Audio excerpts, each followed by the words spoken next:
Bilang bahagi ng paggunita sa Crime Prevention Month, matagumpay na naisagawa ang Madrasa Youth Awareness Seminar sa Barangay Santa Maria, Zamboanga City.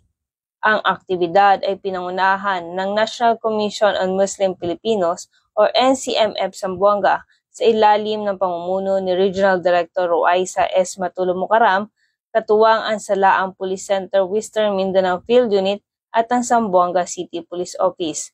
Layunin ng programa na palawakin ang kaalaman ng kabataang Muslim sa mga mahalagang isyong panlipunan, partikular na ang pag-iwas sa krimen, pagpapanatili ng kaayusan at pagtuturo ng responsableng pagkamamamayan. Kabilang sa mga tinalakay ang anti-bullying awareness, youth and peace building, anti-illegal drugs awareness at violence against women and children or BAUC.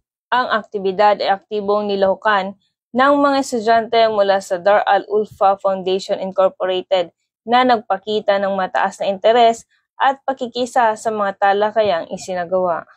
Ang seminar ay nagsilbing plataporma rin para sa bukas na talakayan sa pagitan ng mga kabataan, lider ng komunidad at mga tagapagpatupad ng batas. Ang inisyatibong ito ay patunay ng patuloy na pagtutulungan ng mga ahensya ng gobyerno at mga institusyong pangrelihiyon upang isulong ang kapayapaan, kaayusan at pag-unlad sa pamamagitan ng edukasyon at pagpapalakas ng kabataan. Rito sa Zamboanga Peninsula, ako ang inyong PNN correspondent, Patrolwoman Joy Sabyog, alagad ng batas, tagataguyod ng Balitang Pulis.